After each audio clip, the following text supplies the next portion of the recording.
Welcome back, everyone.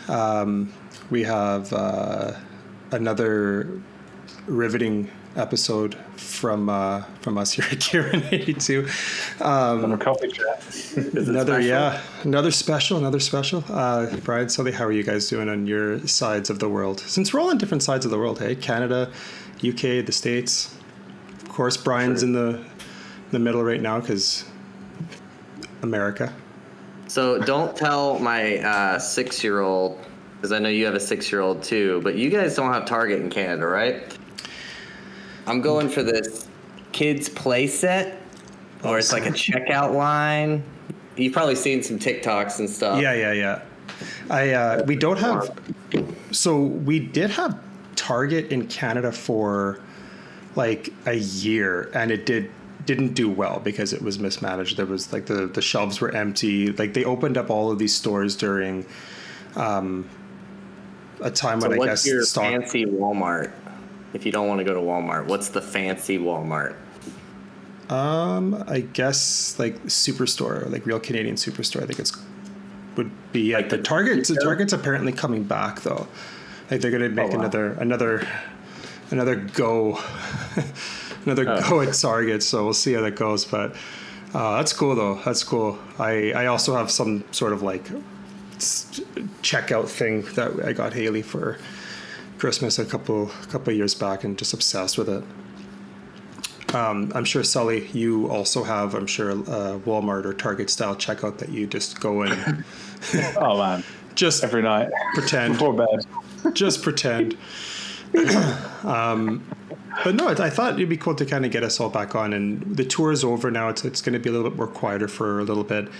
There's been a couple of cool things that have come out with, guitars with the end of the tour. Now we got kind of put focus in on other cool things that are going on in other bands and other festivals and stuff. So, I think maybe just to kind of start it all off for us, let's the One More Time tour is finally done after years, right? I know we've all been to quite a few shows, some amazing experiences.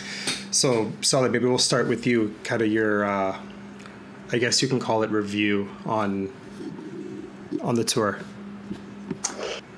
Man, it's been a crazy kind of couple of years for Blink, isn't it? Like from having like no shows for a while, and and especially not having Tom like back in the band for so long, to having and playing so many shows has been, it's been insane. And like having the chance to come watch some shows with you guys as well, it's been incredible. It's just been a real exciting time to be a Blink fan, I think. But I'm just excited for kind of what comes next with Blink. Yeah. Brian, what about you?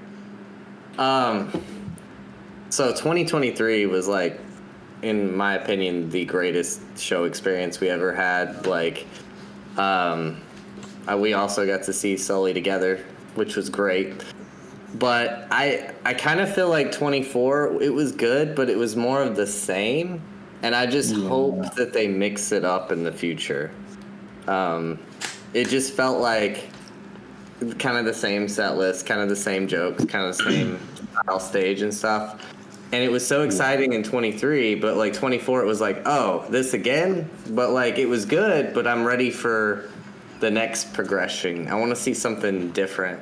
Like Mark had mentioned in 5 or 6, it's the 25th anniversary of Takeoff, and he would possibly do the whole album, which means I would finally get online songs. That's been my going joke for years, is like every time somebody meets Mark, I'm like, will you ask him about online songs? And so we'd finally get it. That's the kind of changes that I would like to see. And, different effects, different guitars, I'm always down for that. But overall, it was good. More of the same, I guess. That's what, I guess, why all the merch says 23-24 World Tour. But I liked it. I want something a little different next time. Yeah. For me, it was, like Brian, like you were saying, for 2023, it was not really knowing what to expect, I guess, because it's been, at the time anyways, it was the first time going to a Blink show, with Tom in quite some time. And it was not just the tour itself, but it was finally being able to meet, you in person, Sully, Alan, like everybody that was, that we met along the way, even in 23 and 24, really. It was really, that part to me was almost as good, if not better, than seeing Blink, live. It was really, really cool because of that 2023, 24, I guess, tour. So much has come our way, I guess you could say, from opportunities to friendships to, like, I know it sounds, cliche or whatever, but it is true. Like the amount of stuff that like we've gotten to experience and see and everything in the past, call it 2 years.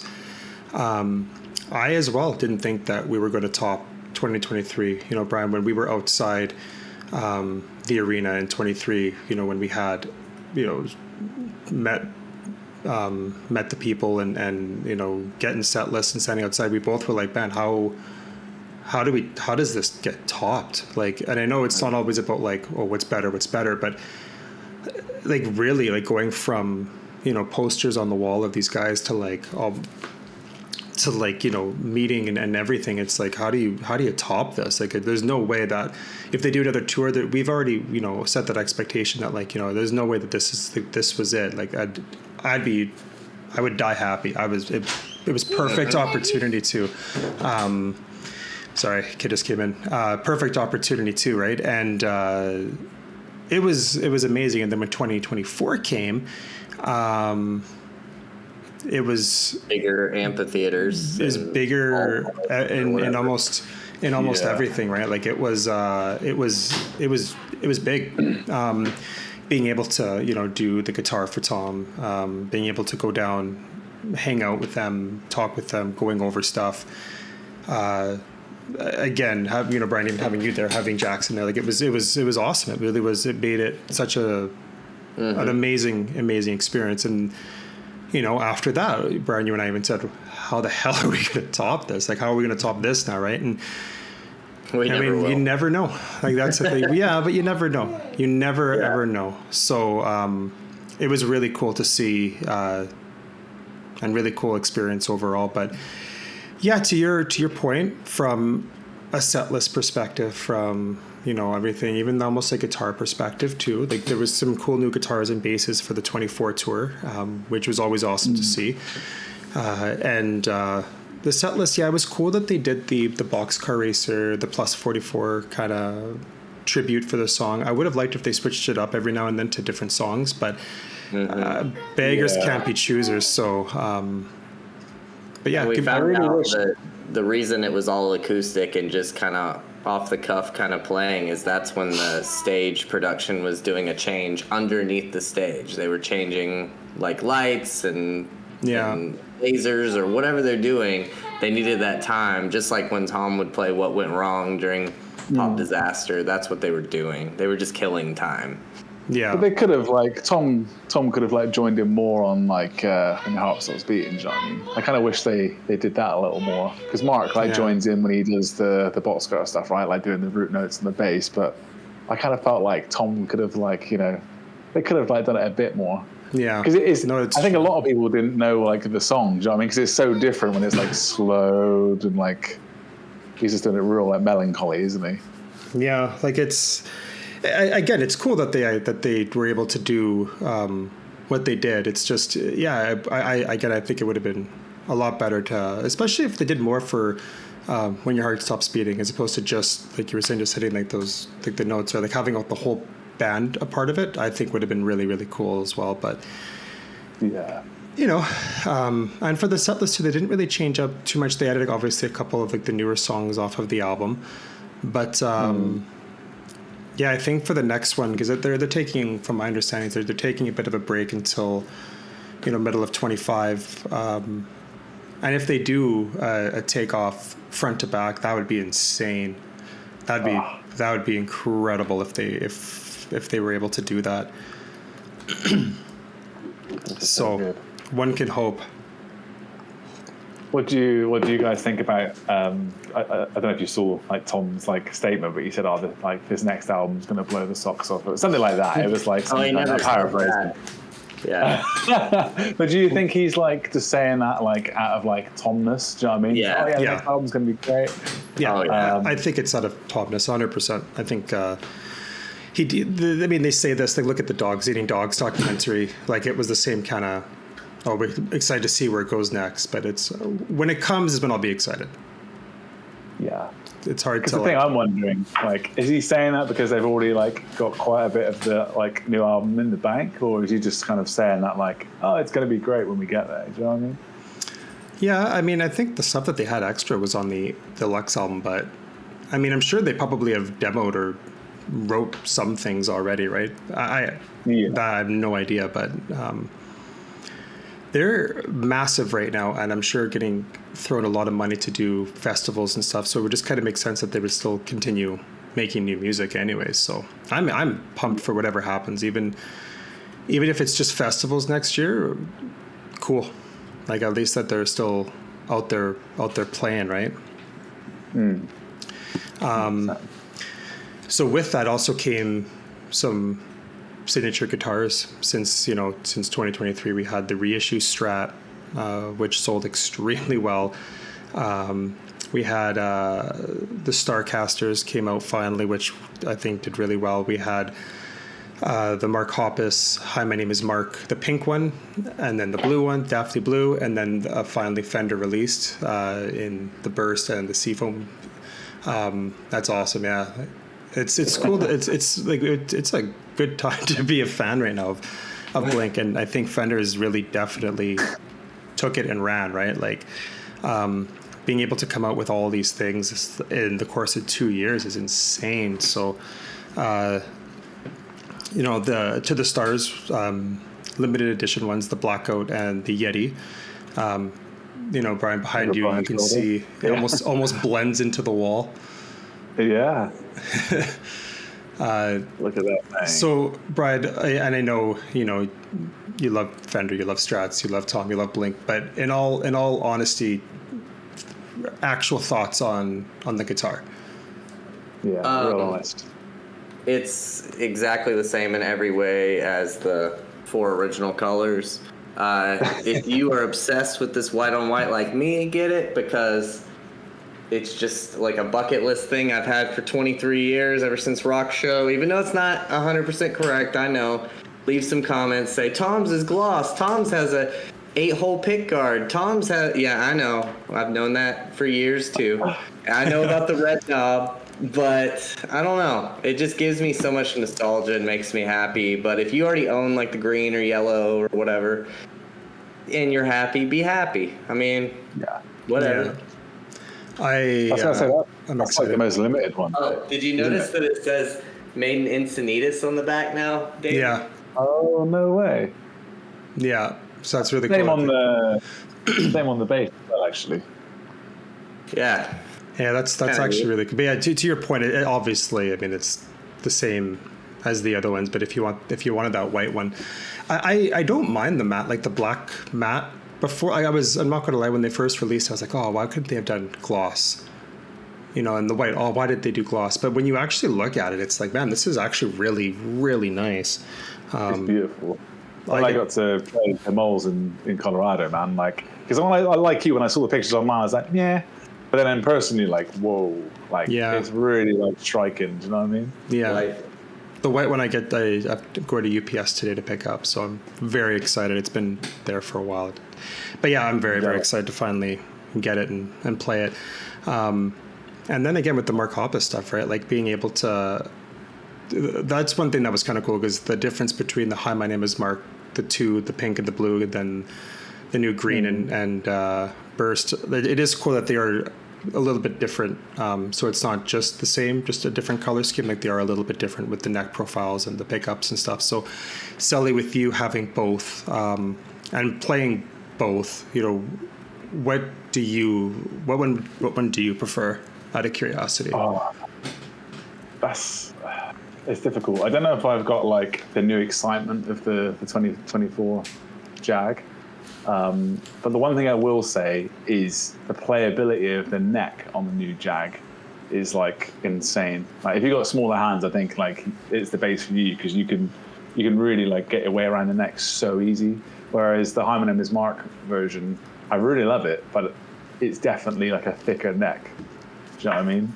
Yeah. So I guess it is personal preference. But at the moment, I'm still like obsessed with the new one. But I think that could just be the excitement of having, a new bass. Yeah. What about the sound quality, the Fender pickups compared to the quarter pound, the Seymour Duncans? Yeah, I think they sound decent. There's definitely less output from them because the magnets are smaller. But I still think they sound great, and it's just a different tone, right? Like yeah.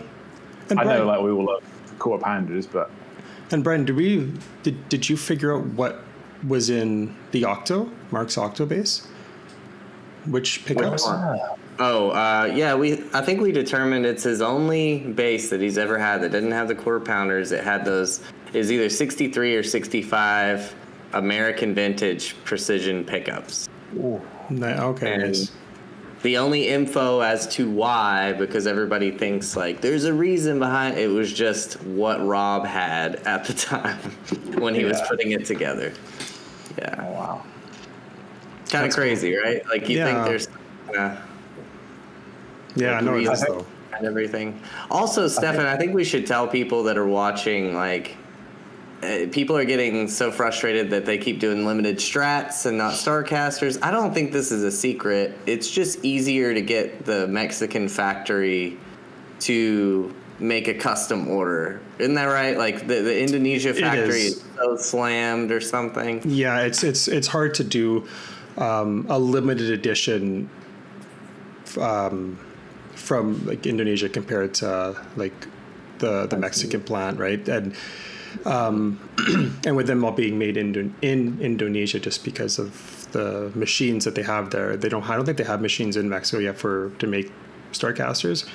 I know they do from like a custom shop perspective, but even still, thinking from the custom shop perspective, I don't think it's a 2-body press. I think it's a solid body that is just cut out.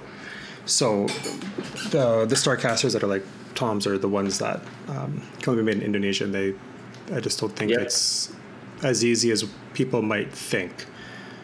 So I know people are thinking, oh, for Black Friday coming up, there's going to be another whatever. I don't think so.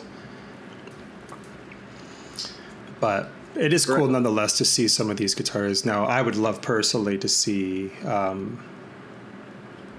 the jazz basses come back from Mark, even if it's just a limited, and add a color that I think everybody would kind of want to see. But you never know. Hopefully that does come out.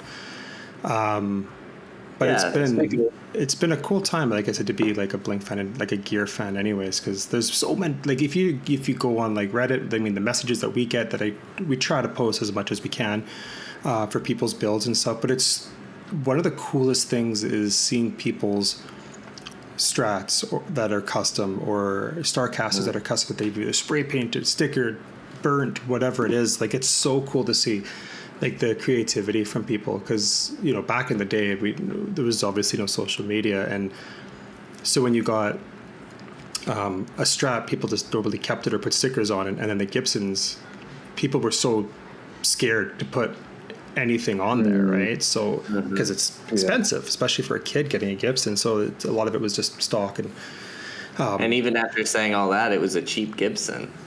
It's unbelievable. But yeah, so it's cool to see everyone's like creativity with it. It really is like it's a crazy time to be a fan right now, especially in the gear part. Expensive time to be a fan.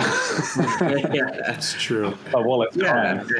I think Stefan, out of all of us, has the best relationship with Fender, and I can tell the fans in the comments, he's constantly pointing out things about Tom's guitar. He says, Tom's has synchronized trim on the head. Tom's has this kind of knob. Tom's has this kind of bridge. He's trying, but they have all these roadblocks. They can't just. It's like I mean, it's hard to really do like if you're making Strat, those toms. It's. I mean, they already have everything done. They already have all the parts. It's just the colors. That's why it's so easy just to change some of the colors on it. And if they did do something more, it would be a little bit more expensive. But yeah, I mean, like I said, it's. I would love to see Mark Hoppus come out with like whether it's a custom shop, which I would 100% take over the loan and pay for. But even if it's just a made in Mexico, just made closer to the specs, that'd be amazing.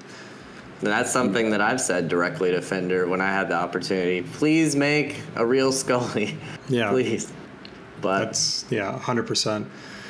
But yeah, no. All in all, the tour, like, it was incredible experience overall. So many things happened that like I just can't even put into words, and like I can't even remember. Like there was being able to meet, you know, all the people that we met, all the people behind the scenes that we met, all the people front of house, obviously, that we met, the opportunities that we had, the moments that we all kind of shared. It's been such a crazy ride, and will it, from a tour perspective, will something top it? I don't know, and I don't think I really care. Like I'd be fine if that was it. I really would. but no, it's been pretty good. Like I think there's some festivals and stuff like that coming up. There's, you know, Warped Tour. There's you know, still When We're Young in the UK. There's, you know, Slam Dunk. There's a lot of cool things that are coming up that we can, you know, kind of put some attention on other things. Like there's Warped Tour, obviously, that's coming up. They still haven't even announced the bands for that. Like I'm just really interested to see who's going to be the headliner for it. Like who? Well, we've heard rumors that they don't even know the bands yet, really. Yeah. So, yeah. Still working. I'm interested to see who it would be, because My Chemical Romance is, like they're doing a stadium tour the same time. So on the same day, I think too, for like the Long Beach one. So it's, I don't know how. I don't know who, like maybe Green Day, like who's like a really big, you know, Falling in Reverse maybe too. I don't know. What was the band I told you the other day? Oh yeah, I said there's only one band that has not come back that I feel like fits in our scene that would blow up the world if they came back, and it was the White Stripes. Yeah. Even though they're not punk, but like, no, that would be. Can you imagine if the White Stripes came back? Yeah, that would be incredible. That would legit be incredible to see. Everybody else has come back. Yeah, like I'm trying. Like I don't know who would be, because if you're Warped Tour, you'd want to have somebody that's gonna, like, you know, be a big. Pull the crowd. Yeah, I mean, granted they've already sold the tickets, but some of this, like, you know, it's gonna give them meaning, because now they have that competition from When We're Young, and I mean, look at, you know, Panic at the Disco and Blink are headlining When We're Young, right? Like it's. So how do you compete with that? So the only I could think of, I mean, yeah, White Stripes would be cool. Green Day would be, I think, maybe one that would. Paramore. Green. Yeah. As I say, Green Day. They're headlining. There's another festival in the UK called Download, and they're going to be headlining next year's Download in the UK. Green Day. That's crazy. So they're still doing the festival. I don't know. It's a good time to be, you know, a pop punk kind of band right now with all the festivals. It's really lame how they do that whole. They do it in the UK too, where they have a price of a ticket, and then a day later they increase the price when it's the same ticket. And then Warped Tour had different levels, and we found out later that the levels were just because that one sells out, you got to pay the next one. So crappy. Yeah. It's crazy though. That's all. I mean, the fact that Warped sold out without even announcing a band just shows the level of dedication that people have for Warped Tour and how badly they wanted Warped Tour back. So yeah, they buy that many tickets over a logo and a name. Yeah, it's so crazy. Yeah. No bands. No, 100%. It's crazy. But I mean, like I said, it's a good time to be a pop punk band, anyways. What else is on your guys' mind that you guys want to talk about? I don't know. But, let me just ask questions that constantly come in. Where is your Padre video? Why are you not doing that? I sound like Tom. It's coming. I actually found out something new about Padre last night that I had no idea about. Oh, cool. So I'm putting that in the video as well. So I'm still finding stuff out about it, but You know what? Like, funny. I think people that have watched the video this long, there's no secret in this. Let's just tell them some of the ideas we have for videos. Like, I have a bunch of old conversations with Tom's Tech Doug, and there's some cool information in there, and we're trying to get like screenshots to see which ones are relevant and stuff. And we're going to make a video on that, I'm pretty sure. Yeah. I used to have this idea of, let's make a video on all the guitar or music instrument related merch that has ever come out from Blink. I thought that would be kind of cool. We like recorded the that. Remember that? We recorded the merch, but we just didn't. We watched it. We just didn't like it, so we just kind of scrapped it. But we did record an episode on the merch related stuff. Because there's a ton of Blink gear merch related things, pins and everything. So we did a video on it, but it just, I don't know. There's something about it that was just like, I don't know. This doesn't just didn't we feel need somebody, we need to interview somebody that's like a collector of that stuff, and then that actually knows what they're talking about with it. Yeah, because we don't collect any of that crap. What else did we have? We had like we want to continue the tour gear episodes, because we did Loser Kids tour, we did Mark, Tom, Travis, we did 0304 tour. We're thinking of doing Takeoff, and then did we do Pop Disaster? I don't know if we did Pop Disaster tour yet, but the gear used in them, maybe we did. I got to go back and take a look at the stuff that we did and that I edited it up. But I wanted to continue doing that, because even though there's only a couple new gear coming in, it's still kind of cool, and it's just cool talking about like the tour itself. And, where were we during that time, and life and all that kind of fun stuff. But there was that we wanted to do. I might still do those like single episode, like those 1 minute episodes of like a certain guitar and what happened to it and all that. I might still do that still. I think that's cool. I wanted to make a short video warning people about the guitar picks on eBay. Like, people keep buying these guitar picks thinking they're the real tour ones, and they're not. If you see these guitar picks listed over and over, like a picture of the pick, and it's like $20 from the same pick salesman over and over, they're fake. I have a friend that can make them, and they look really legit. So be careful out there buying your guitar picks, guys. Yeah. Yeah. So we do have some cool things coming down the I think the pipeline too. So keep a watch out for that. Subscribe if you haven't. It does mean a lot to us. Before I guess we end it, should we do what's cool on our tables? If there's anything you want to, we'll do that. I've only really got one thing. I don't have anything on the table, but I have It's kind of, this is Blink related, but I got the a new nice utility Ernie effects. Ball short scale in gold. That is. We need a tone test of that, Brian. Or a tone sample, I say. Look at that. That's a real Ernie Ball. They only made 15 in this color. Jeez. I love So it goes from like orange to green. It's like a pumpkin. Yeah, like if you could see it in person, like on the That's screen, so it looks sick. kind of orange, but like right in front of my face, it looks so yellow. That's it's so sick. weird. That's amazing. But it is beautiful. I've always wanted a Sparkle Stingray ever since my Carrera from MXPX, one of my favorite bands, Maple Neck. I wish I had a painted headstock, but you can't have everything. But, short sale because I'm kind of a smaller guy.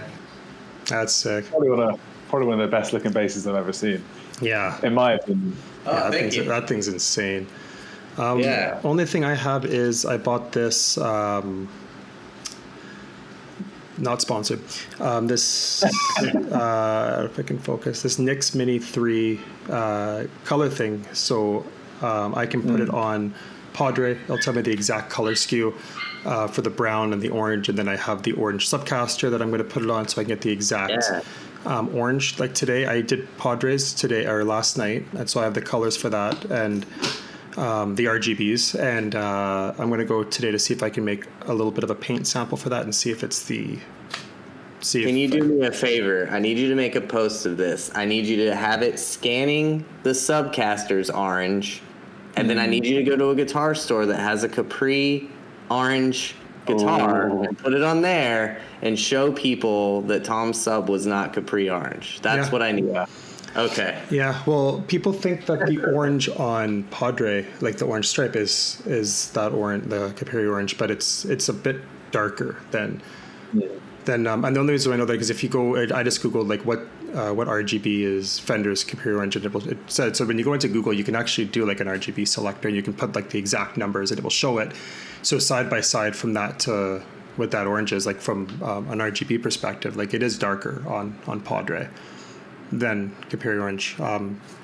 So there you go. But I want to see how accurate this thing really is. So I have the RGB. I'm gonna go get like a sample of brown paint. Get a paint stick and see how close it actually is to what it says, and then go from there and then see if it is actually the same. I need to get one of those. I want to do the Matty Barato bass I got, because I've never ever seen a pink like it, and obviously it's the same one he used for Mark's a few months earlier. So I would love to know. It is cool. Like I would like to if this actually does work and it is legit. I'd love to have it. See if they would do Scully, and this way you can actually get the exact RGB for Scully. So we'll see. I like it. I was putting it on absolutely everything, and it was identical to what it was. So we'll see. It feels an absolute. No comment. But okay, guys. I think that's it. Thanks so much, guys, for watching. Subscribe if you haven't. Means a lot. Stefan, last question. Ask Are away. you excited or not for the Wicked movie? Do not lie. Tell me the truth. For the Wicked movie, like the Wizard of Oz Wicked movie? Yeah, the Ariana Grande musical movie coming out next week. Should I say yes? Like I don't know, not really. Yeah, I mean, a lot of people don't know. It's part one. They don't advertise it that way. Oh no, I was obviously a huge Wizard of Oz fan. So, will I watch it? Yeah, I thought you were a big Broadway guy. My bad. I'm a big Broadway guy. I liked Book of Mormon. Oh yeah, that was good. That was really American good. Idiot. Yeah. Yeah. There you go. Spider-Man. All right, do your closing. Sorry. That's all. I got nothing else, guys. We'll see you guys in the next video. Bye for now. Like, subscribe, comment, message us. Bye. Yeah. These are the words coming straight from my heart. These are the words coming straight from